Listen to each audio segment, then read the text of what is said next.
December 1943, Solomon Islands, when elite Japanese Zero pilots, men who had dominated the Pacific skies for 2 years, first encountered the new American fighter. They did something they'd never done before. They broke formation and fled in terror. Within months, Imperial Command issued a shocking order that would have been unthinkable just a year earlier. Avoid engaging this specific American aircraft at all costs, even if it means abandoning the mission. But what made the F-6F Hellcat so devastating that Japan's most skilled warriors, men trained in the samurai code to never retreat, would rather face court-martial than fight it? Before we jump back in, tell us where you're tuning in from, and if this story touches you, make sure you're subscribed because tomorrow, I've saved something extra special for you. December 7th, 1941. The sun rose over Pearl Harbor like any other Sunday morning. American sailors were drinking coffee and reading letters from home. Then the sky filled with aircraft bearing red circles on their wings. In less than 2 hours, the Japanese Navy destroyed or damaged 18 American ships and over 300 aircraft. The men flying those attacking planes were the best pilots in the world, and they knew it. The Mitsubishi is-6M0 was unlike anything the Americans had ever seen. It weighed only 6,000 pounds, less than half what American fighters weighed. Its engine hummed with precise Japanese engineering, turning a propeller that could push the aircraft to 330 miles per hour. But speed was not what made the Zero special. The Zero could turn inside any circle an American plane could make. It could climb higher and faster. It could fly over 1,500 miles without refueling, farther than any fighter on Earth. American pilots in their heavy P-40 Warhawks tried to dogfight with Zeros and died. The math was simple and brutal. The men who flew Zeros were not ordinary pilots. They had trained for years, many of them combat veterans from the war in China that had been raging since 1937. They practiced until they could feel their aircraft like it was part of their body. They lived by the code of Bushido, the way of the warrior. Death in combat was an honor. Retreat was shame worse than dying.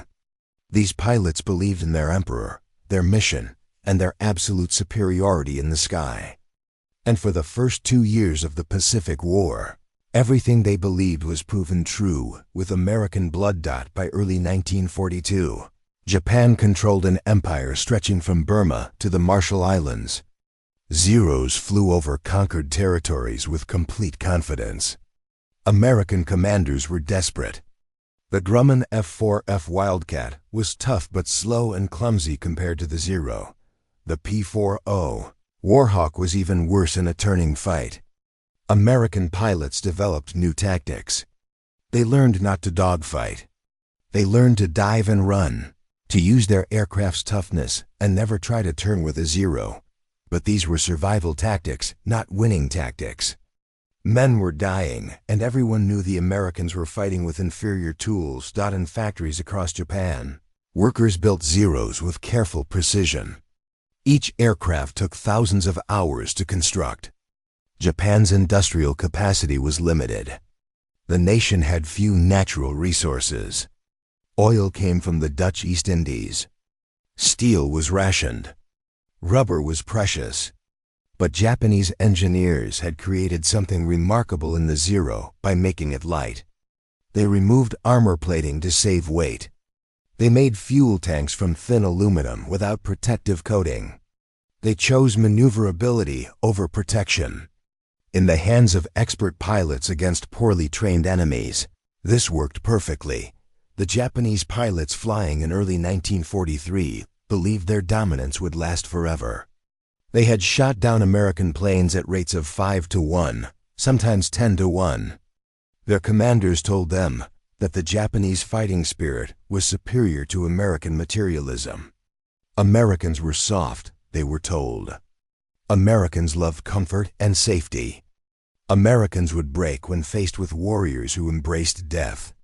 The propaganda flowed through military bases and training schools. Young pilots absorbed these lessons and believed every word. But something was changing in America that the Japanese could not see. In factories from coast to coast, assembly lines were being built. Engineers were studying every captured Zero, measuring every part, understanding every advantage. American industry was shifting into a gear that Japan could not match. The United States was building not just aircraft, but entire systems of warfare. New pilots were being trained by the thousands. New carriers were sliding down shipways. New aircraft were being designed with one purpose in mind: kill Zeros. In the Solomon Islands during mid-1943, Japanese pilots began hearing strange reports. There was a new American fighter appearing in small numbers. Intelligence officers showed them grainy photographs. It looked heavy and brutish compared to the elegant Zero. The pilots laughed.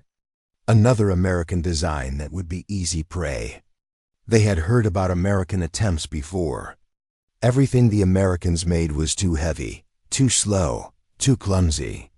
This would be no different. Then came a morning over Guadalcanal when a formation of 6 Zeros encountered 4 of the new American fighters. The Japanese pilots expected the Americans to run or make a mistake. Instead, the American aircraft dove from high altitude, impossibly fast. The lead Zero pilot tried to turn into the attack, his standard maneuver that always worked. But the American fighter did not turn to follow. It screamed past in a vertical dive, its 6 machine guns hammering out a stream of 50 caliber bullets. The Zero's wing tore away. The aircraft tumbled into the ocean trailing fire. The American fighters climbed back to altitude using raw engine power. The remaining Zero pilots tried to follow but could not match the climb rate. The Americans dove again, fired again, climbed again. 2 more Zeros fell. The last 3 Japanese pilots did something they had never done before. They ran. They pushed their throttles forward and fled toward their base, their fuel gauges dropping, their hands shaking. When they landed and filed their report, their commander did not believe them at first. Zeros did not run. Zeros did not lose 3 aircraft to 4 enemies. But then more reports came in. More pilots returned with the same story. The new American fighter did not play by the old rules. It did not try to dogfight. It used speed and power and tactics that made the Zero's advantages meaningless. Within weeks, every Japanese pilot in the Pacific knew the name that struck cold fear into their hearts. The Grumman F-6F Hellcat had arrived, and nothing would ever be the same. The Hellcat was everything the Zero was not, and that was exactly the point. American engineers had built it like a flying tank. It weighed 12,000 pounds, twice as heavy as a Zero. Under its hood sat a massive Pratt & Whitney engine producing 2,000 horsepower. The Zero's engine made only 1,100 horsepower. The Hellcat could not turn as tightly, but it did not need to.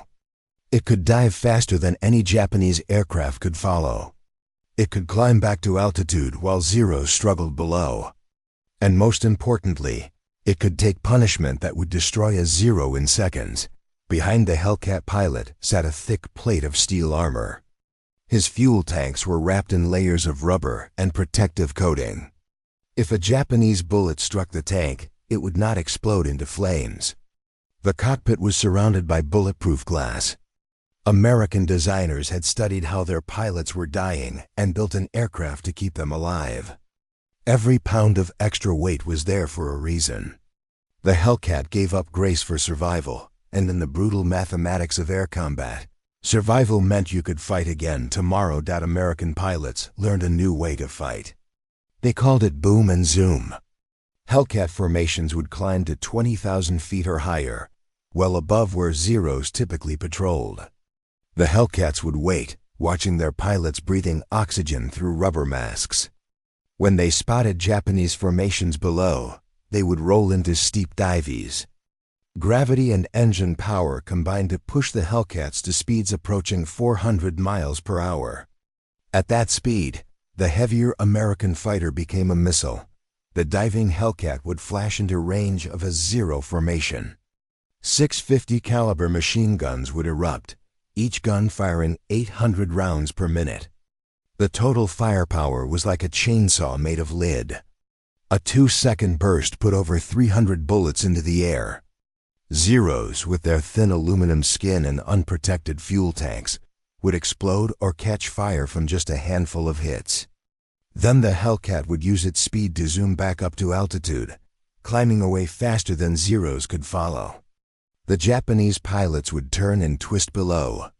Their superior maneuverability meaning nothing against an enemy they could not catch. Japanese pilots began reporting back to their commanders with growing desperation. They described how Hellcats fought in teams, always covering each other. If a Zero tried to chase one climbing Hellcat, another would dive on the Zero from above. The Americans had radios that actually worked well, letting pilots talk to each other constantly. Japanese radios were poor quality, often failing in combat. American pilots coordinated like a machine. Japanese pilots fought more alone, even in formations. By June of 1944, the contrast became impossible to ignore. The Japanese Navy launched a massive attack against American carriers near the Mariana Islands. Over 400 Japanese aircraft filled the sky, including hundreds of Zeros with Japan's remaining experienced pilots. American radar detected them coming from 100 miles away. Hellcats launched in waves, climbing to meet the attack with altitude advantage. What happened next would be called the Great Marianas Turkey Shoot. The Hellcats tore through Japanese formations like wolves through sheep. American pilots dove, fired, climbed, and dove again. Zeros twisted and turned, trying desperately to bring their guns to bear. But the Hellcats were never where the Zeros pointed. Japanese aircraft fell from the sky, trailing smoke and fire. Some exploded in mid-air when bullets found their unprotected fuel tanks. Others spiraled down with dead or wounded pilots. The ocean below is filled with debris and oil slicks. By the end of the day, over 300 Japanese aircraft were destroyed. American losses were fewer than 30 aircraft. The kill ratio was staggering. For every Hellcat shot down, Japanese forces lost 10 aircraft or more. But the numbers told only part of the story. Every downed American pilot who survived the crash was rescued. Submarines patrolled near battle zones, specifically to pick up downed airmen. Destroyers would risk themselves to save a single pilot. American pilots knew that if they went down, their country would move heaven and earth to bring them home. Japanese pilots knew they would likely die alone in the vast Pacific, never recovered, never honored with proper burial. The industrial difference became clearer with each passing month. American carriers would arrive in combat zones with 40 or more Hellcats each. If a carrier lost 10 aircraft in battle, replacement aircraft and pilots would arrive within weeks. Japan had no such capacity. Each Zero lost was nearly impossible to replace. Experienced pilots who died took years of training with them. The young replacements arriving at Japanese bases had barely 100 hours of flight time. American replacement pilots had twice that much training, and they were flying superior aircraft. Zero pilots began receiving orders that would have been unthinkable 2 years earlier. Avoid combat with Hellcats unless absolutely necessary. Break off engagement if Hellcats have altitude advantage. Do not attempt to dogfight with Hellcats in vertical maneuvers. These orders were admissions of defeat hidden in tactical language. The Zero, once the undisputed master of Pacific skies, was now prey. Its pilots were being told to run and hide. In ready rooms on Japanese carriers and airfields, pilots whispered among themselves. They had been taught that fighting spirit would overcome material disadvantage. They had been told that one Japanese warrior was worth 10 American soldiers. But the Hellcat proved these teachings were lies. American pilots were not supermen, but they did not need to be. Their aircraft was good enough that average pilots could kill experts. Their tactics were designed by people who understood that war was won by systems, not by individual heroism. Their industry could absorb losses and keep building more. Japanese commanders tried to hide the truth, but pilots talked to each other. They knew they were being sent to die in aircraft that were obsolete. They knew that American factories were producing Hellcats faster than Japan could train new pilots. Some pilots requested transfer to other duties. Others accepted their fate with quiet resignation. A few began to wonder if everything they had been told about the war was a lie.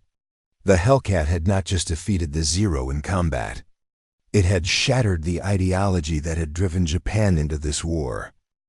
Preparing and narrating this story took us a lot of time, so if you are enjoying it, subscribe to our channel. It means a lot to us. Now back to the story. Lieutenant Takeshi Yamada had been flying Zeros since 1942. He had survived Pearl Harbor, Midway, and Guadalcanal. He had shot down 11 American aircraft and earned decorations for bravery. His hands knew every switch and lever in a Zero cockpit without looking. He could feel when his aircraft was about to stall just from the vibration in the stick. He was 24 years old and already considered an old man among Zero pilots because so few survived long enough to become old. On a morning in October 1944, Yamada led a flight of 6 Zeros on patrol near the Philippines. His wingmen were teenagers, none older than 19. They had maybe 60 hours of flight time each. He had tried to teach them everything in the few weeks they had been under his command, but there was not enough time. There was never enough time anymore. The experienced pilots were dead. The new ones arrived, flew a few missions, and died. Yamada knew he would die soon too. It was only a matter of when. They spotted the American formation at 10,000 feet below them. 8 Hellcats escorting a group of dive bombers. Yamada's standing orders were clear. Avoid engagement with Hellcats. But if they did not attack, the bombers would reach Japanese ships. His commanders expected him to attack. The Bushido Code demanded it. He pushed his stick forward and dove, his 5 wingmen following. As they dove, Yamada saw the Hellcats turn toward them. His stomach tightened. He had fought Hellcats before. He knew what was coming. The Hellcats did not dive to meet them. Instead they climbed, using their powerful engines to gain altitude. Yamada realized the trap too late. The Hellcats were positioning themselves above for their diving attacks.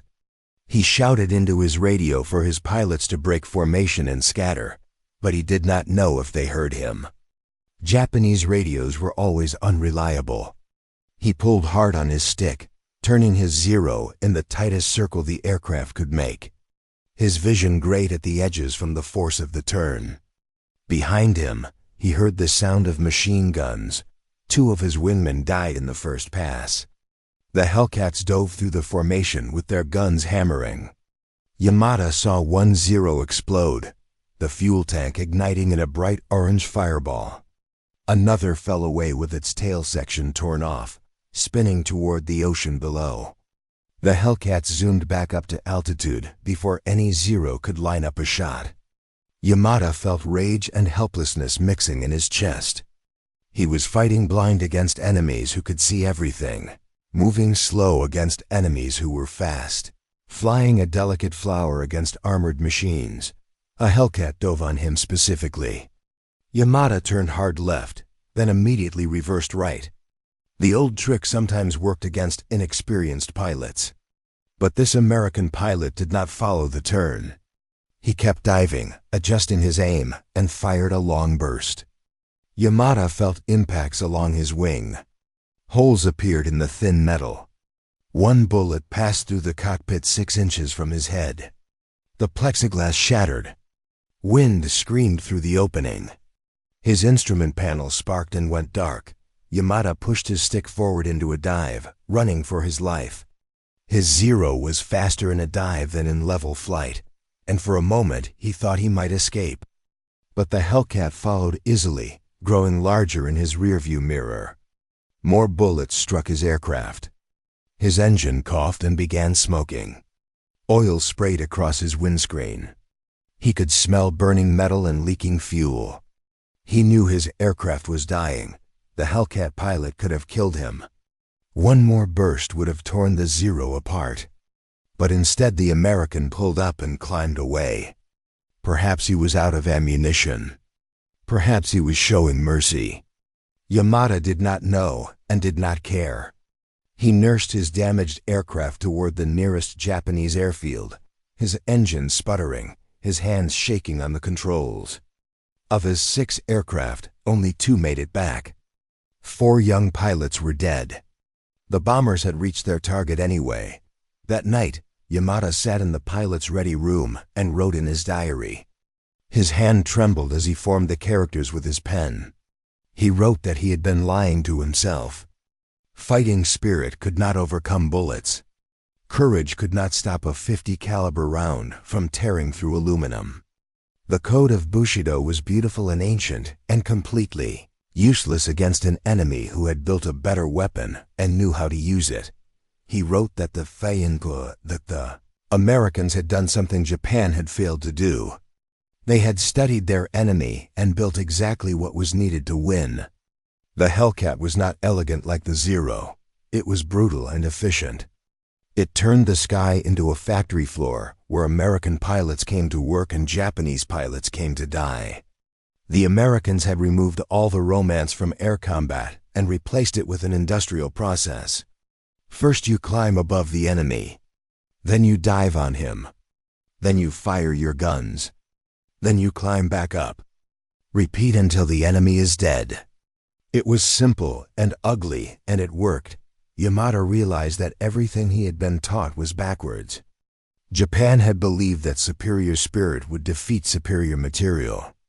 But America had proven that superior material, combined with good enough spirit and sound tactics, would always win. The Hellcat pilot who had shot him down was probably not a better pilot than Yamada. He did not need to be. His aircraft gave him advantages that skill could not overcome. He had more engine power, more armor, more guns, better radios. And the knowledge that if he went down, his navy would rescue him. Japan had sent its best warriors to fight, in aircraft designed to sacrifice protection for performance. America had sent average men to fight in aircraft designed to bring them home alive. After 3 years of war, Japan's best were dead. America's average men had become experienced veterans flying proven aircraft. The mathematics of attrition had worked exactly as American planners had intended.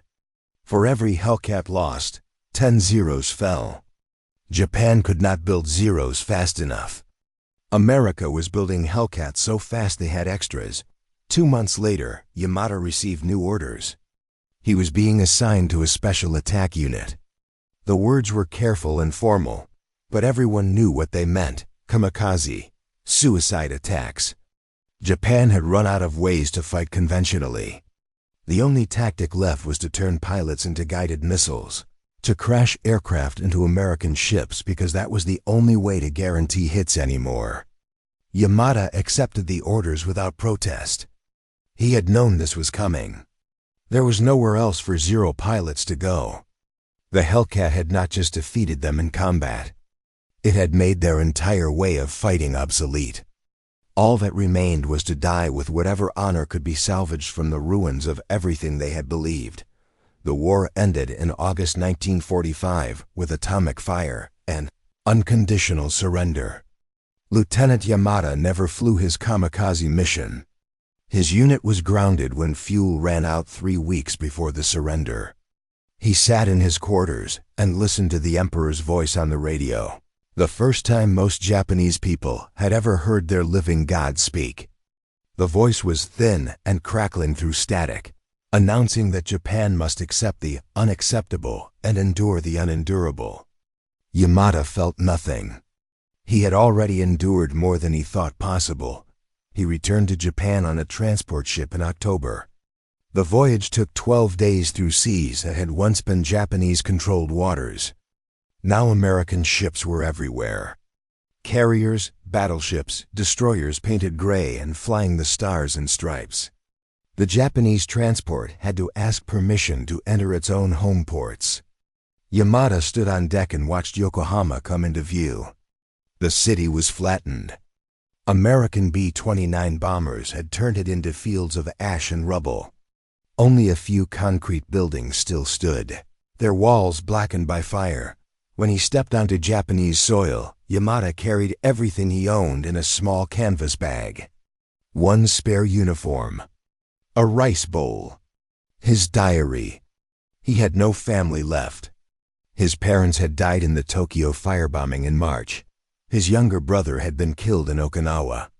His sister had written him one letter saying she was moving to the countryside, but he did not know where. He walked through streets that were barely streets anymore, just paths cleared through debris. People moved like ghosts, thin and hollow-eyed, wearing whatever scraps of clothing they could find. Everything was rationed, and there was never enough. Rice was precious. A single egg costs a day's wages. Children begged near the railway stations. Old women sold family heirlooms for a handful of soybeans. Yamada found work at a warehouse near the docks, loading and unloading supplies. His flight training and combat experience meant nothing in this new world. He was just another pair of hands, grateful to earn enough to buy a bowl of thin soup and a place to sleep on a wooden floor. American occupation. Forces began arriving in September. Yamada watched them come ashore with their trucks and jeeps and mountains of equipment. The Americans were huge, or seemed huge, because every Japanese person was starving. American soldiers handed out chocolate bars to children. They set up field kitchens that produced more food in one day than Japanese army kitchens had produced in a week. The smell of cooking meat drifted through the ruined streets. Yamada's stomach is cramped with hunger just smelling it. He saw Americans eating ice cream in the middle of winter. He saw them throw away half-eaten food because they were full. He saw supply trucks arrive every day with fresh meat, bread, vegetables, cigarettes, and coffee.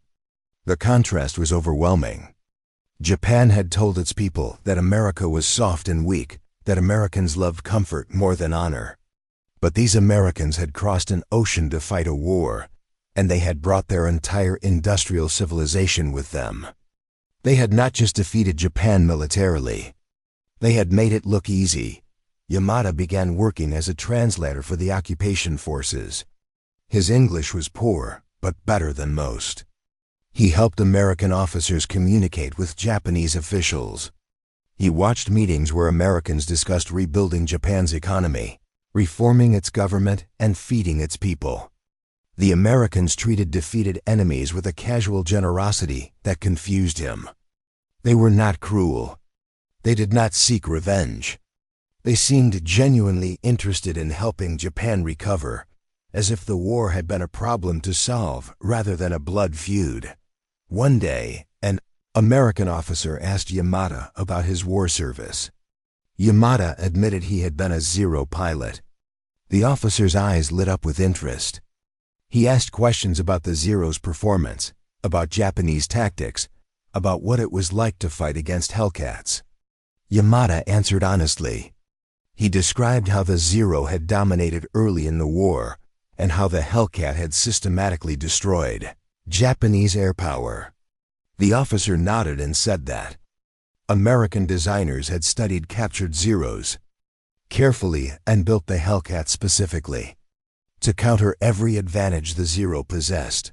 That conversation changed. Something in Yamada's understanding. The Americans had not won through luck or overwhelming numbers alone. They had won through systematic analysis and deliberate design. They had identified problems and engineered solutions. When their aircraft were inferior, they built better ones. When their tactics were wrong, they developed new ones. They had treated war as a challenge to be solved through intelligence and industry. Japan had treated war as a test of spirit and will. One approach had created the Hellcat. The other had created kamikaze attacks. Years later, in the 1970s, Yamada was interviewed by a military historian researching the Pacific Air War. He was an old man by then, working as an engineer at Toyota. Japan had rebuilt itself into an economic power, using many of the industrial methods America had demonstrated during the occupation.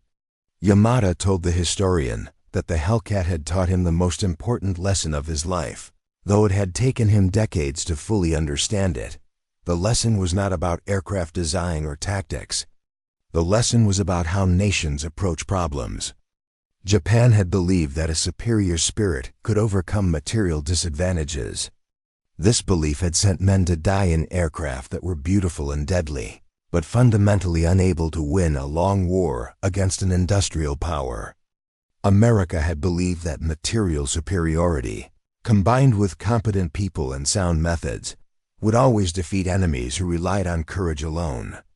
The Hellcat proved America was right. Yamada said that Japanese pilots had feared the Hellcat more than any other American fighter, not because it was the fastest or the most maneuverable, but because it represented something terrifying. It represented a way of thinking that was completely foreign to Japanese military culture. The Hellcat was designed by people who valued their pilots' lives enough to wrap them in armor. It was built by factories that could produce thousands of aircraft using assembly line methods. It was flown using tactics developed through cold analysis rather than warrior tradition. It was supported by a system that rescued downed pilots and brought them back to fight again.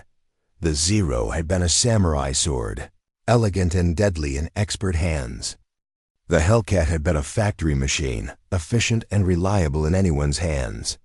When the sword met the machine won. Not because machines are better than swords in some absolute sense, but because modern war is won by nations that can build thousands of machines and train thousands of operators. Japan had crafted a perfect weapon for the wrong kind of war. America had built a good enough weapon for the war that actually existed. Yamada finished the interview by saying that he was grateful he had survived to see Japan learn from its defeat. The nation that had believed in spirit over material had become a nation that built the best cars and electronics in the world through systematic engineering and quality control. Japan had finally learned the lesson the Hellcat taught. In the modern world, the nation that builds better systems wins. Courage and honor matter, but they are not enough by themselves. You must also understand reality, adapt to it, and build solutions that work. That was what the Hellcat represented, and that was why Japanese Zero pilots had feared it more than death itself. Up next, you've got two more standout stories right on your screen. If this one hits the mark, you won't want to pass these up.